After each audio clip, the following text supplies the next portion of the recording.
Hi, welcome everyone again. Nice to see you all. September, it's a new month. September 1st, right? Yeah. Let's see, as far as the agenda, Lindsay, I think we have a the newsletter going out at some point, or you want to get a head start on it, or? Yeah, we should get that out by Friday, if not sooner. So if folks could add any items you've got that you'd like included either in announcements of papers or upcoming talks or things like that. And then we've got the notice from Xiaolong for the seminar, which will be next week at 1 p.m.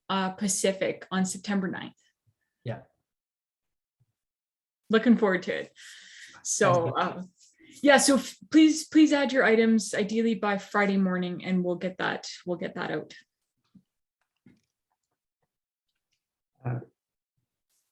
So next Friday, is that what you said? The 9th? I think the 9th is a Thursday. 9th is a Thursday, is that what you said? Yes, I believe so.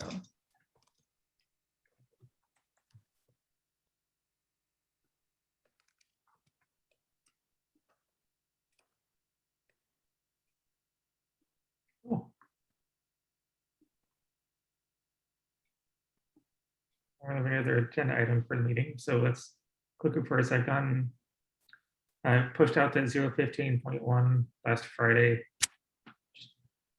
Looked like everything built and all deployed properly everywhere. So looks good. All that stuff happened without me having to click buttons everywhere.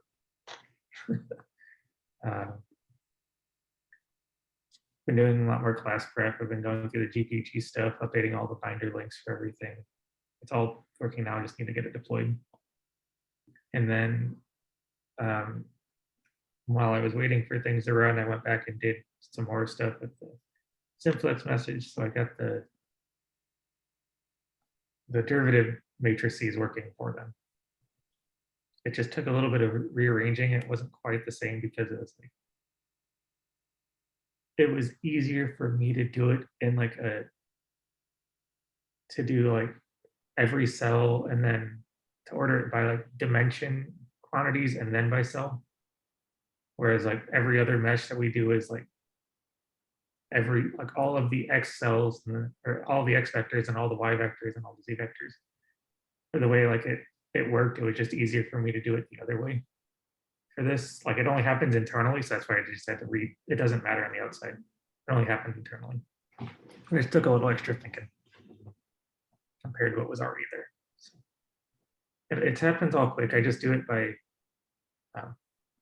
I got away without having to do any of the sparse stacking with the matrices because I just found it was being very slow in general, constructing the matrices and then sparse stacking things on top of each other and keep building up. So I was just able to go ahead and just calculate all the indices, all the column indices and the pointer arrays and just give it right to the CSR matrix so that it doesn't take any time to construct the sparse matrix itself. It just takes time to calculate the values. It seemed generally quicker from what I was seeing everywhere. Speaking of that, Joe, do we have a lot of redundant calculation when calculating the regularization matrices? Because I think there are probably some stacking of sparse matrices, and actually when the problem gets bigger, it costs, and it's actually not trivial amount of time that we're spending in regularization. Yeah, it's just kind of curious because you are revisiting that types of stuff. Yeah, I mean, there's a lot of that goes on in there that we could probably get rid of and just make indices and endpointers for them. Especially all the regularly structured stuff. It's pretty simple.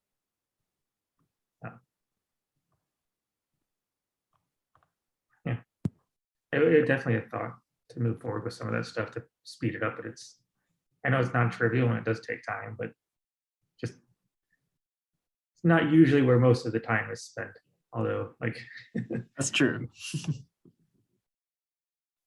Not the first order. Yeah.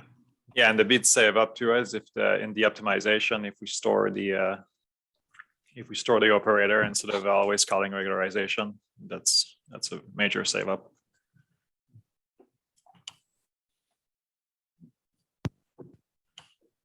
That's where I'm at. I don't know. I think these simplex mesh should come together pretty quickly. I'm going to start outlining.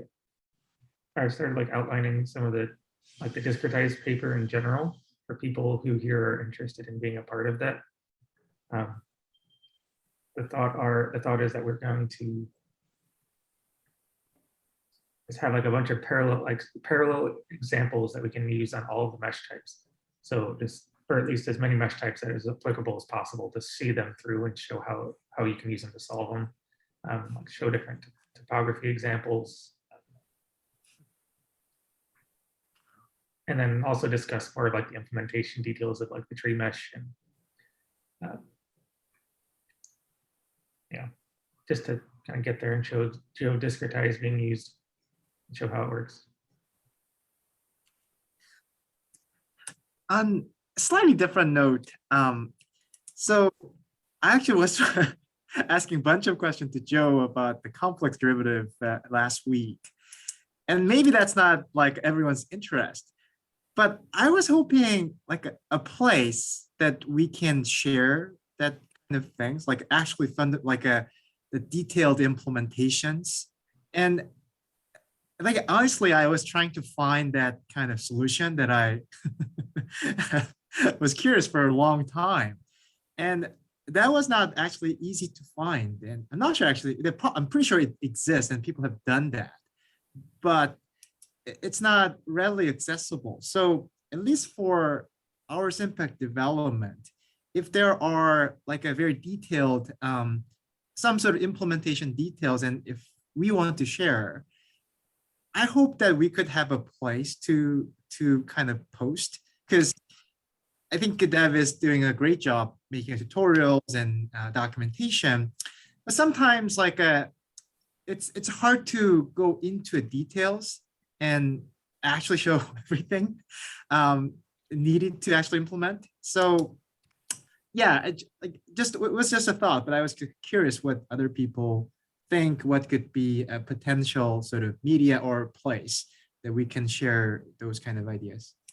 Yeah, well, one thing is in the doc strings, we have the ability to put in notes, and we could make, even if it's long, I think we have the option to collapse it.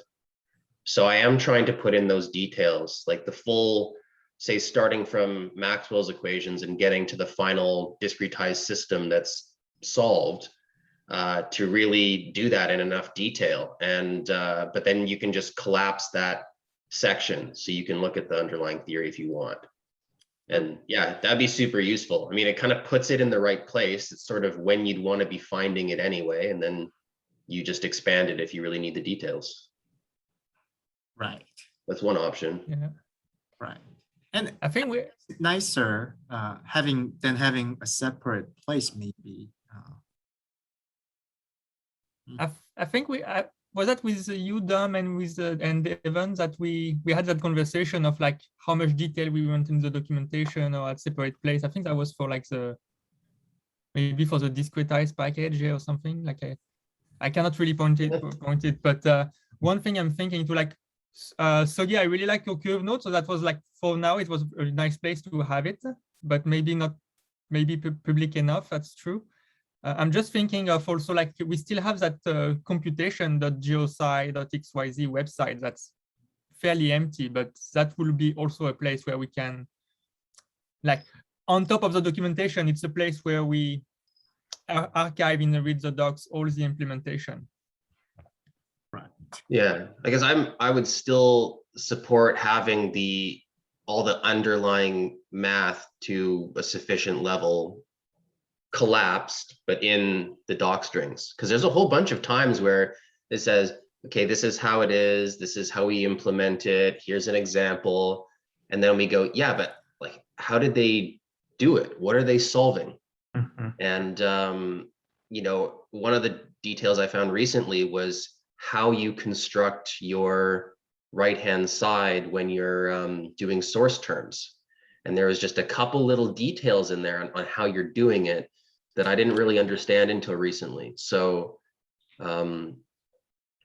yeah, that would be, I guess, one thing we've always, I think, done for a lot of our websites is we've started off at the highest level, no unnecessary detail, broad strokes, and then we've kind of always given access a level down. So you can start with the most basic idea, then get a little more, and then really get into say a derivation if you wanted to.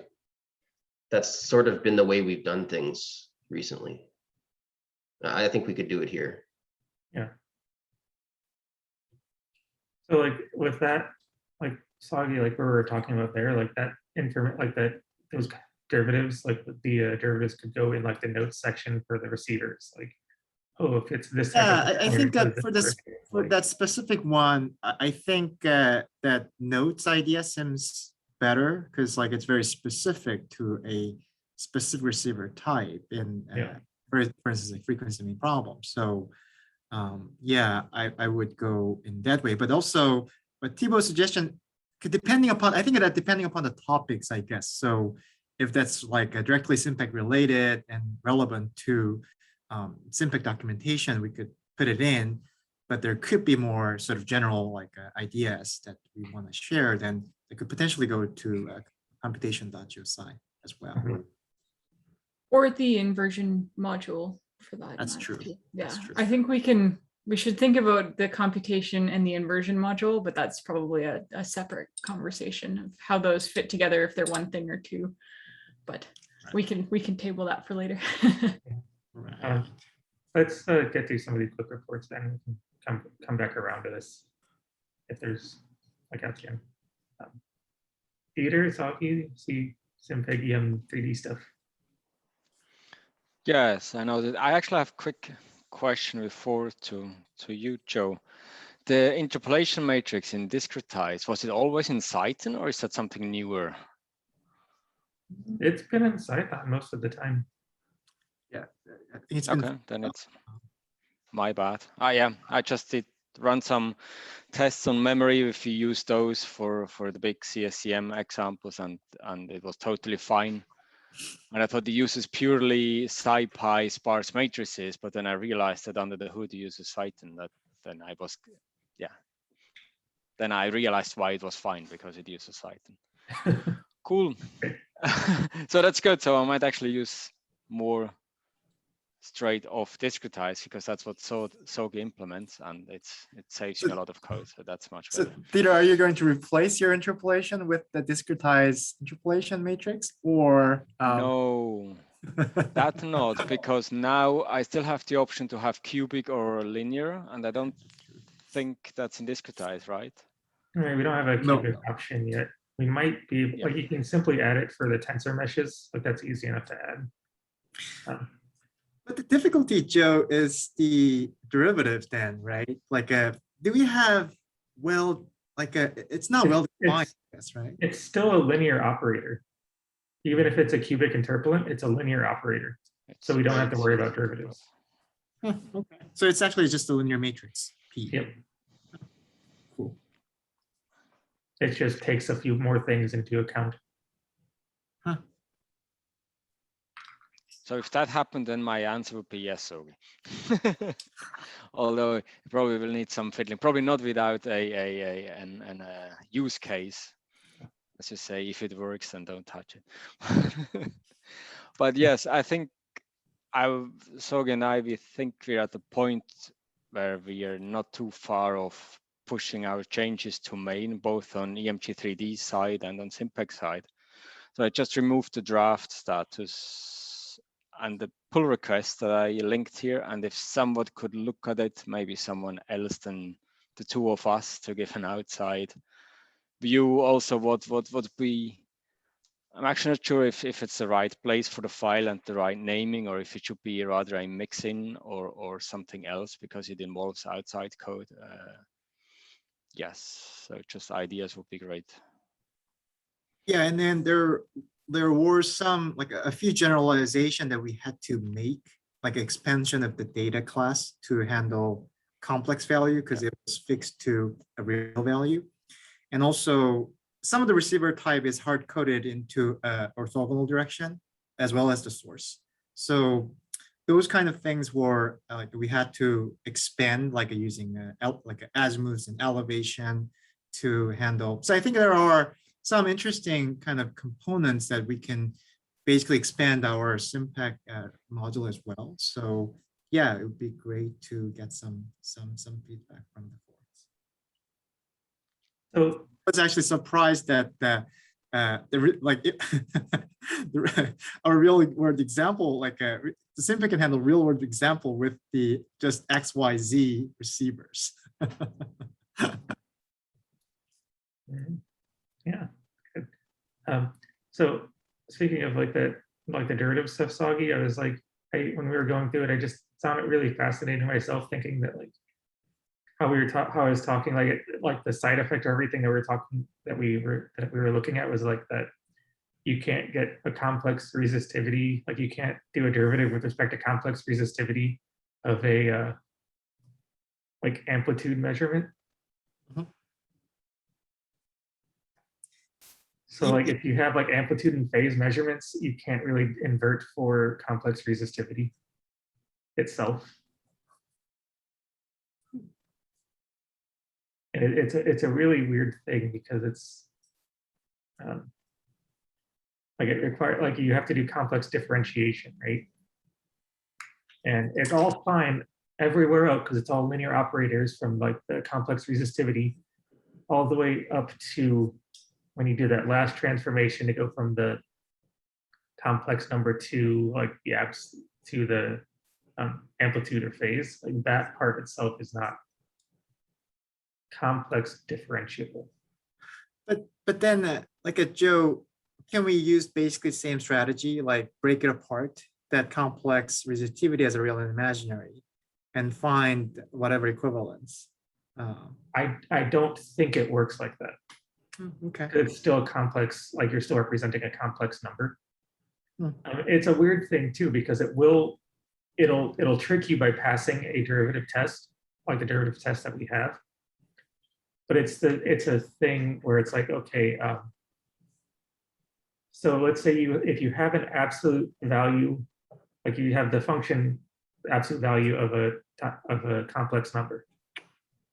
If you look at a step that is purely imaginary in the derivative, so like the complex number is purely imaginary, you get a different number than if the complex number is purely real. You get a different estimate of the derivative for both those things. Whereas for it to be defined, it should be the same number. So if you did like, for example, like x squared, that is complex differentiable. Even if you give it like a purely real or purely imaginary step, you get the same estimate for the derivative. So, but if the data is in the form of complex value, then that's fine, I guess, right? Right. So it's like if we have complex data, then that's okay.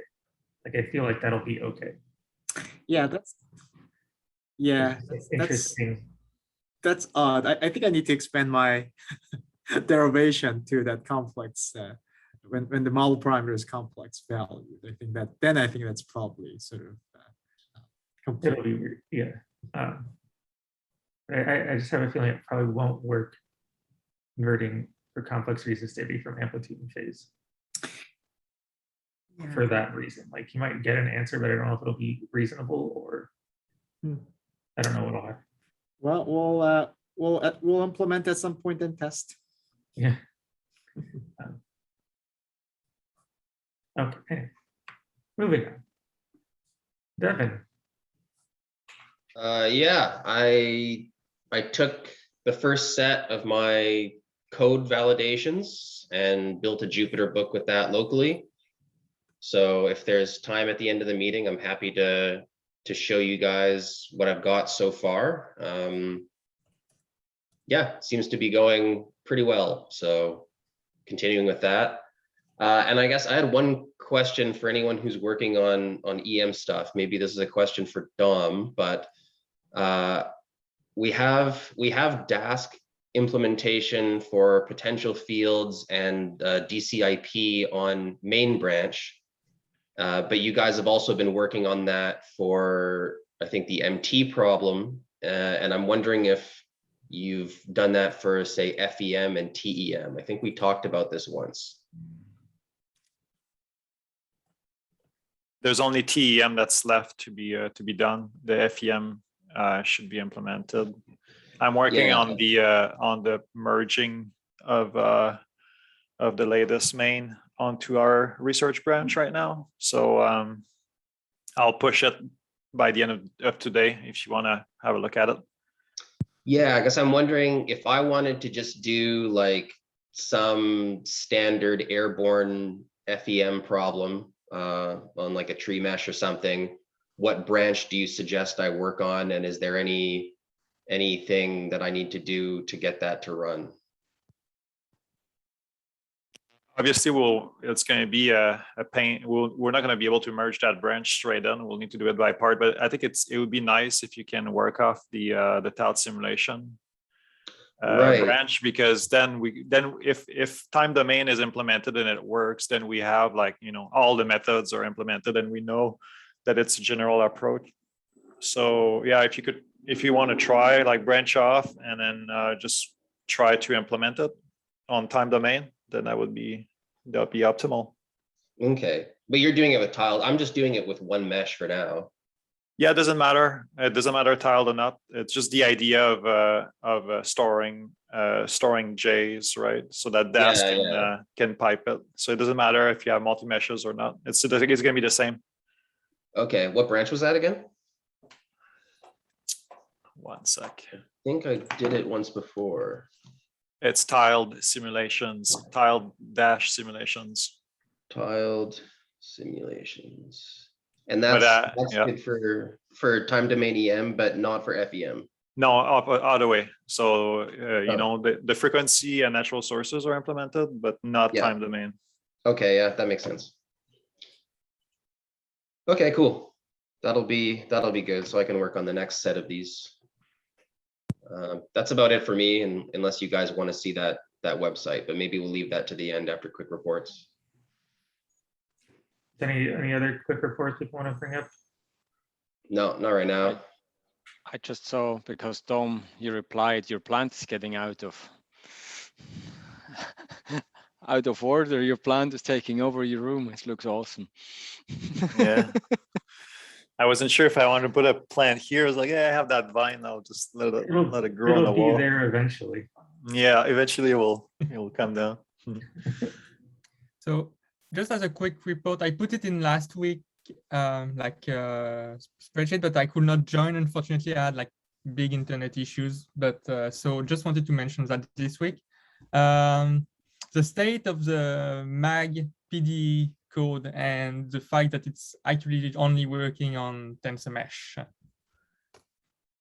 And so I admit at the time I was just like I was working on like a case study, so like I was just looking at if it was a simple like a function calls change or something, but it seems to be much more complicated than that.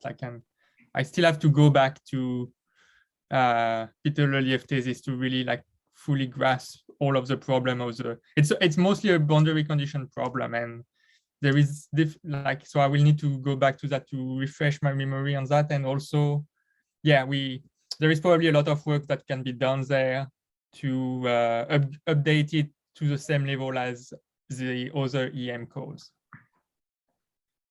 I've just been looking at it because I had that I have a case study I'm working on, and I'm getting very high susceptibility values. So.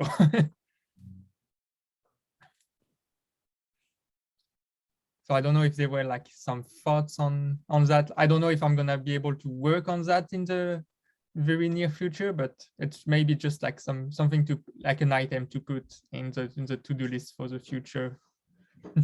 Yeah, it should be pretty straightforward to implement it compared to like if you go and look at how the like the DCIP boundary conditions are now implemented, it should be fairly straightforward to just do that to the magnetics branch. I think, yeah. Sorry, go ahead, Sug.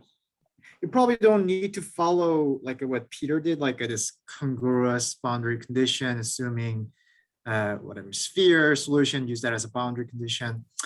I think in practice, like it's not like it's not a fair assumption. So I would just pad enough, and like there's actually benefit going PDE, so you can actually solve pretty large system.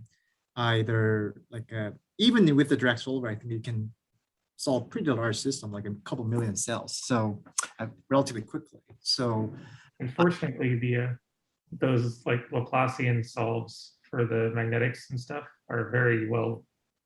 You can handle it pretty easily with like multi-grid solvers and things like that. yeah, Really great yeah. solvers for 'em. Right. So that's also another option, because you just need just have a single source. So there's not much benefit of using a direct solver. So yeah, so I think I would not worry about too much about boundary condition. I would just even like start with no flux and just pad enough and see you can get the good result.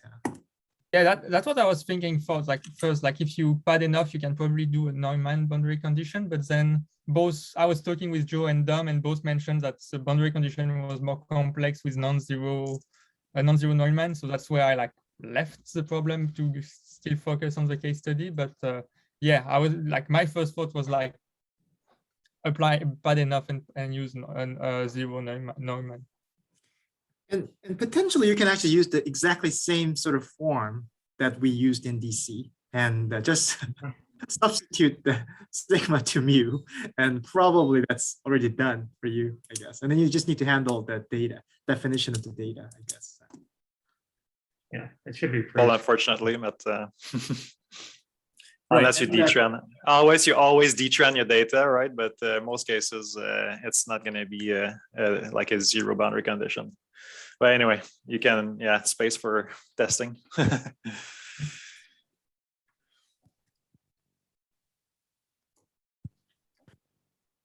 Okay. Report. I'm just doing the merge conflicts now for the TALT simulation so that we can keep working on it.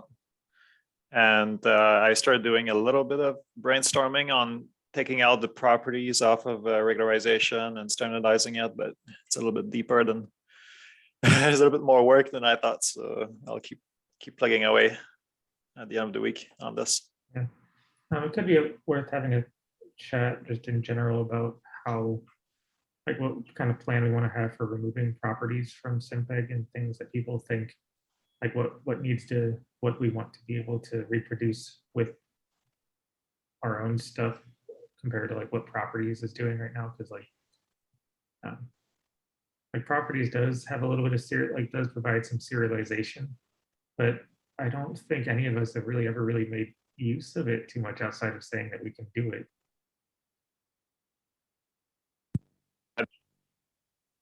Replace with just setters, right?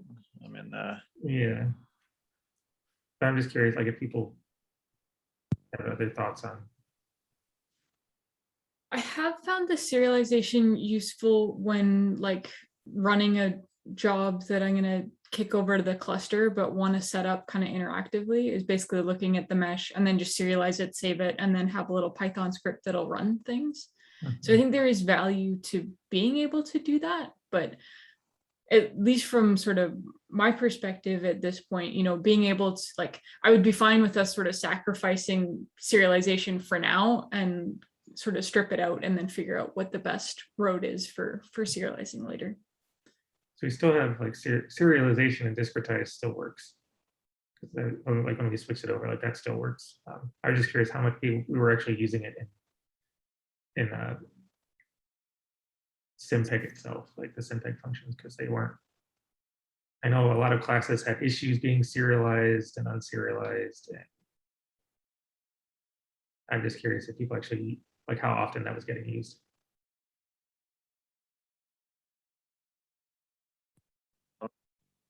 I just save parameters and have constructors to be able to build it. Of course, it would be a lot nicer if the class itself could, you know, could initialize itself with keywords or something. But anyway, I think we all agree, right, that we're gonna just start pulling properties off of like different classes. We don't need to do it all at once, right? We can just do it in pieces and do smaller pull requests if that's Yeah, I fine think with everybody. fine. We're gonna have to probably, anything that is a listener right now, we probably have to leave as is, like anything that's getting listened to. Also like changes to the model, things like that, we'll have to be aware of those things. But other than that, like the simple stuff, we can probably just start validating or like just, oh, is this a, or cast it to an int or things like that. Yeah, getters and setters, I think will probably be fine. Like I realize it's more code, but I have control over it. So like are you planning to replace the property for model as well? Like because that's sort of the general structure that we are using now. Is that the plan as well, though? Properties, can you repeat that? So when defining the model, we use the property as well in the simulation class. So I was just curious, like, are you also going to remove, like replace that properties class as well to something else? Well, I mean, like every class can have a model property, like a pure Python property, right? Oh, maybe And- Yeah, what Tom's referring to is like is the properties package, the thing that like is doing some of the validation right now. right. We saw like I don't think we want to get away from that functionality of defining like, oh, model, like sigma is the property, like physical property model, like, or that sigma and sigma and rho are inverse related. Like I don't think we're getting rid of that. Like that's not what we're talking about. Or just Okay. really like the code validation part of it. Okay, I see. Gotcha.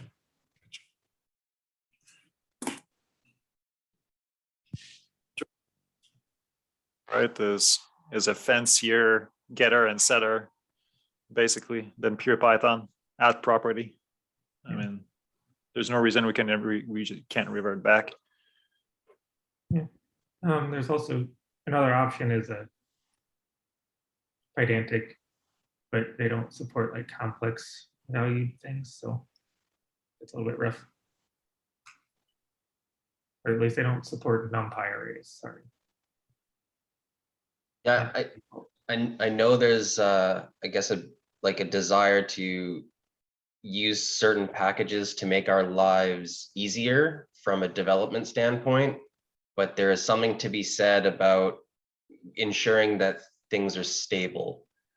And the more dependencies that you use to build this, the more likely you're going to have incompatibilities, and we've had that happen sometimes.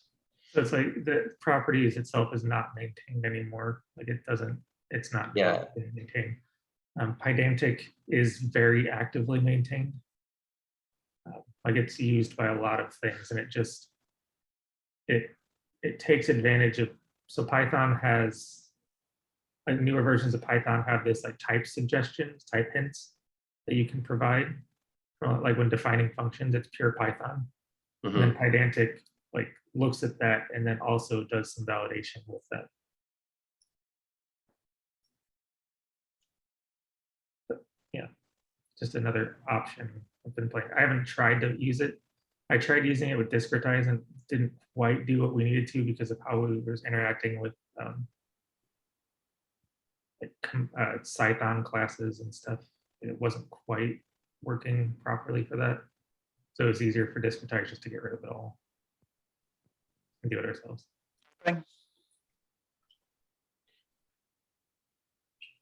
I mean, I like it. I think it's quite nice to define, your ins and outs, but it's obviously a lot more work. But I'm just thinking, like, if we're gonna start adding more code, can we start slowly adding the types? Yeah, I would not say no to people putting in type hints on Python code now. I would say probably go ahead and start doing that when you can. Like, oh, this is going to be a NumPy has typing support now, so that's great. Like you can define things as being like NumPy any, or like they have like any arrays, or like the NumPy array. Like you can actually define it as being a like a NumPy typing thing. And start, testing on commits for all Yeah. this. So definitely not a bad idea to kind of start moving towards that kind of thing on new functions. I'm not going to definitely enforce it, but if you put it in there, great. So, okay, I don't think there's probably any more quick reports. Or if you want to. I got a quick question to Dev. What is the status of the SP code, Dev? Like, I was actually getting some questions, and like I'm using, I think it's 0.13, and then it worked. It seems like not working in the latest branch. So, where are we on that? Yeah, I guess I was asked to do that, oh man, months or even up to a year ago. I got it working for the tensor mesh, but hadn't got it implemented for a tree mesh, and that's about where I stopped. So I think I'm pretty sure that what I had at the time was ready for either review or the next step. But I mean, we haven't merged main branch into that and really done any work to pick up where I left off. So I guess you could say that the first pass of getting receivers and the simulation branch and updating everything to work with how we do stuff in SimPEG now is done. But I think maybe the boundary conditions weren't implemented for tree mesh yet, or maybe there's some pieces that weren't implemented for tree mesh that might actually be done now. Okay, sounds good. And which was The that? SP we're referring to? Yeah, there was a desire to work on self potential, and then I think I was just told to sort of shelf it because no one needed it at the time and other things were more important. So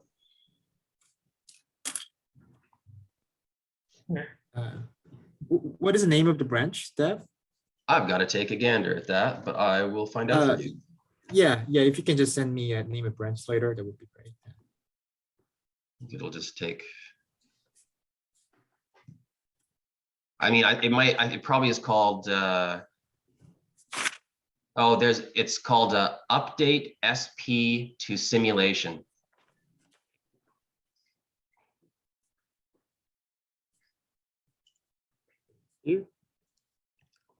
And 9th of December 2020, I think, is the last commit.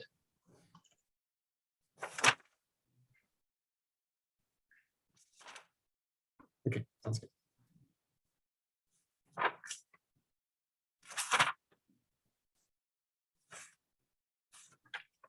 I have a question for Dom, maybe. Circling back to the PDE mag code, what would you recommend or sort of be considering for boundary conditions? I just read the thesis, right?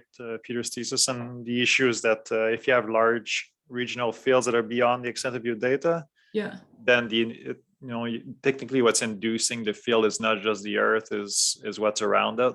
And in which case you kind of need to solve for the boundaries before you can solve for the PDE, right? That's why Peter was kind of doing some sort of like an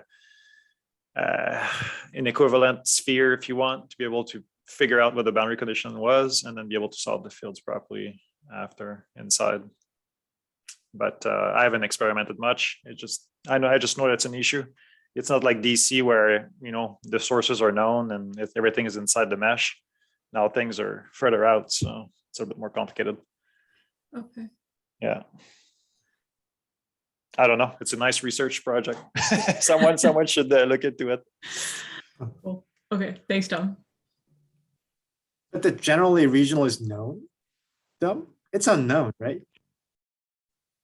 Like you don't know that regional field. You can see it in your data, right? That you have a large, stuff that is wavelengths that are like within the range of the extent. But I see. So it could be some sort of inverse problem, like where you inverse for the boundary conditions, like for that regional, and then actually that's sort of the either sort of non-Neumann or non-Dirichlet boundary condition at the boundary surface. And Correct. Yeah, I So think so. So you're saying that's an option as opposed to like a detrending kind of thing. So Yeah, I that think, yeah. you can try and get rid of the regional effect through some kind of processing and then say, okay, this is the contribution from everything inside that matters. Or you could, that is a good research project. It's good for a master's project.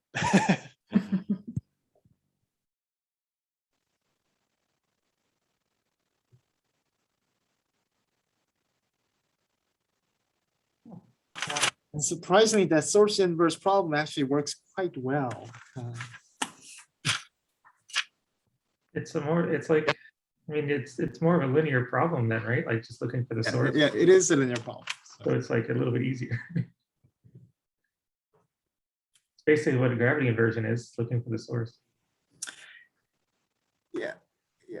Ooh. Okay, well, there's not anything else. I think it's a good point to call it and see you guys all next week. Well, did you want to see the Oh, validation? yeah, sorry. thing, or Yeah. do you want I to? did share, I enabled sharing to do that. Go ahead, Devin, show it. Okay, yeah, no worries. I was like, oh, yeah. So. Yeah, so obviously title pages and things are gonna exist, but for those of you who don't know what this is, we basically want to have a place where we can take a SimPEG code and you know, maybe there's a forward simulation or an inversion, and we want to validate it. So we would like to compare its accuracy to an analytic solution if we have one. Or maybe other coding packages and compare performance and accuracy and that kind of stuff. And so everything is sort of set up in Jupyter notebooks, and we can build this website directly from Jupyter notebook or for IPython notebooks and from Markdown files. And so the general idea is we'll kind of partition this up by geophysical method. In this case, gravity. And then we would have some kind of geophysical scenario. Maybe in this case, we've got some gravity anomaly data simulated over a block and a half space. And we would explain the geoscientific problem that we're going to model, discuss and link to anything about what coding packages or formulations that we're comparing. In this case, we have the SimPEG 3D integral formulation, and we have the UBC GIF Grav 3D program.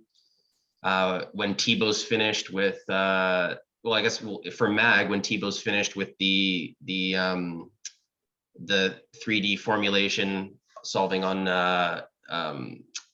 Maxwell's equations, we could just add that.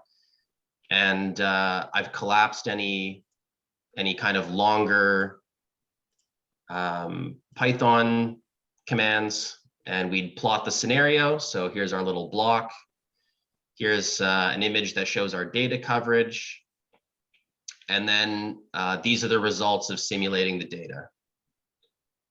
So you would be able to download this script and run it. You download some of the data files or results from like a .tar file, everything would, and then you'd extract it and you'd be able to plot up the results and then maybe something about the error. And so if you go one level down and you want to say, okay, well, how did they do this? Like, I want to be able to reproduce the results. Then we would have a different place where you can reproduce it with SimPEG. Or if you had access to a certain coding package, it would give you the files and the instructions to rerun the example. So in this case, we run the forward simulation. And once again, yeah, we've collapsed any really large plotting scripts. So that's the general makeup of this. It's pretty lightweight, but it's just explaining what you're modeling, showing the results, but then allowing you to get the files used and reproduce if you wanted to. I haven't done much about kind of performance, how much RAM was required, how long the simulation took, and that would be really useful information. But this is the general structure of how I want to organize this. I think that looks good. Okay, like the format of it in general. I haven't really played around with Jupyter Book too much, but I think I like it. Cool. Like what Great. would be sort of a good measure to either choose like a Sphinx or a Jupyter Books? So we have a typical way that we generate documentation. So it seems like a slightly different way. What's your thought, Dev? Like a kind of, okay, which one is like relevant for when? Well, one of the things about doing a read the docs style and using Sphinx is that when you do this, you may end up triggering, like you're gonna rerun all the scripts. You're gonna like rerun all the simulations, and some of these for certain methods might actually be quite large. Some of these inversions might take an hour or 2 hours. We're trying to be a little bit more accurate as opposed to just demonstrating how to use the code. Like we're kind of, I don't know, the size of the problem might be a little bit bigger. But by doing this Jupyter Book, you could run the Jupyter Book, and then you're allowed to build the website with a like kind of in its completed form. So when you build the website, you're just looking at what the notebook has and turning it into a website. You don't have to run it when you create the website. Does that make sense? Okay, I got your point. So that was a really big advantage of this. And also just keeping it really lightweight. I mean, the whole thing is just an organized set of Jupyter notebooks, as opposed to having to, I don't know, make RSTs and fiddle around with other stuff. This is just really easy to produce. Okay. Yeah, thanks for sharing that.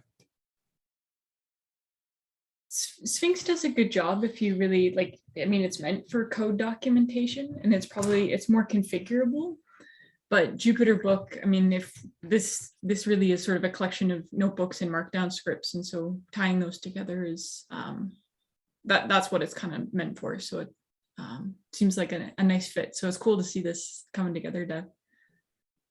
Yeah, it was pretty easy to build something simple. That's great.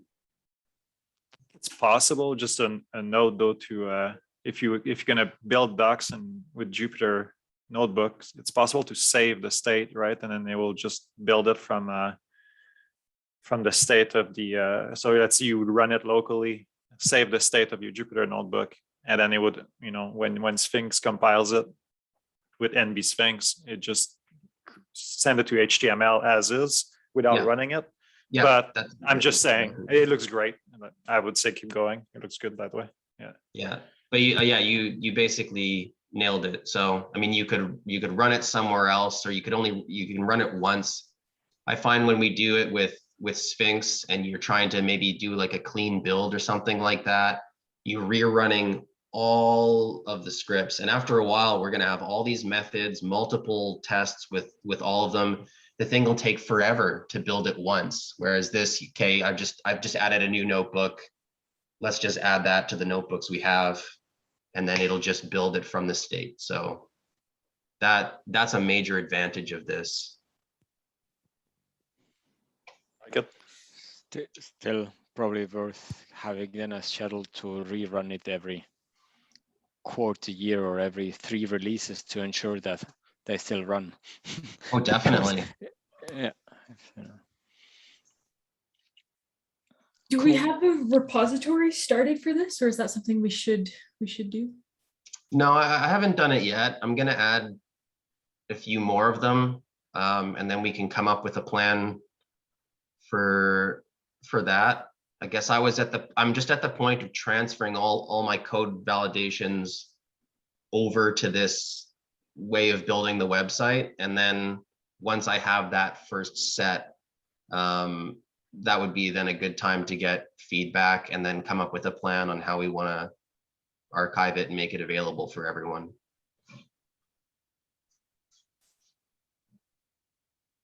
So I'll try and get through DC and IP today and maybe FEM pretty soon.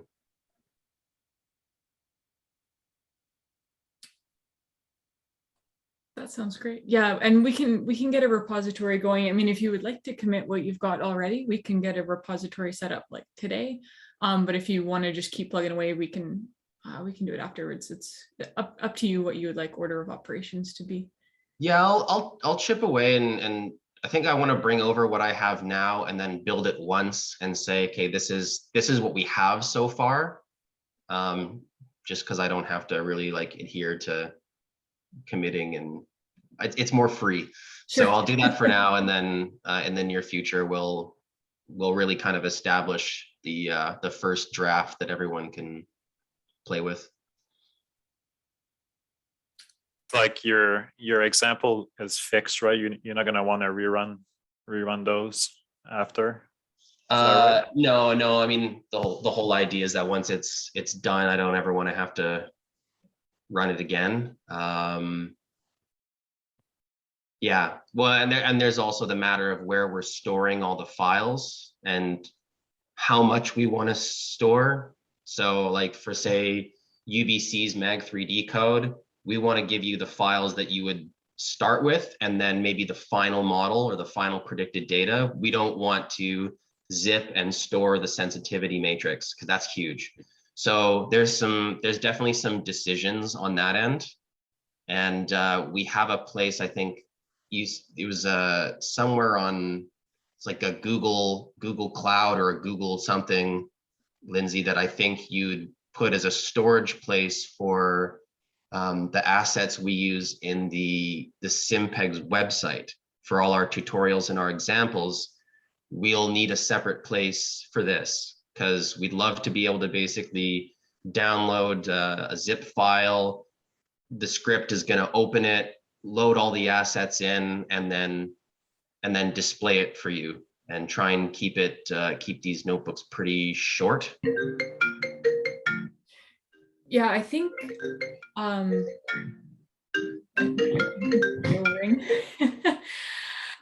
for this, I would be inclined actually to use Zenodo so that we have a DOI with the data and the results that have been created.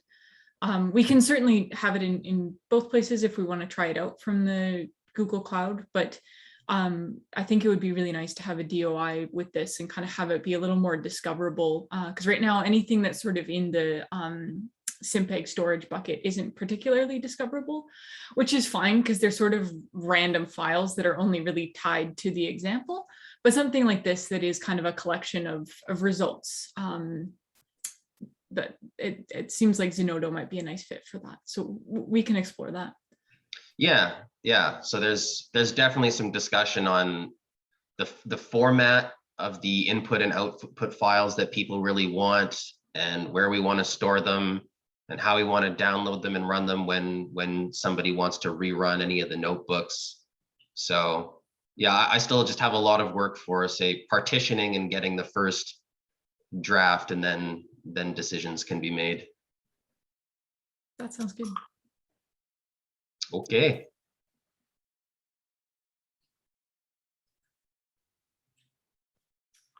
Okay then. Cool. All right. Thanks, everyone. Add your stuff to the Have a good newsletter. one. Yeah. Link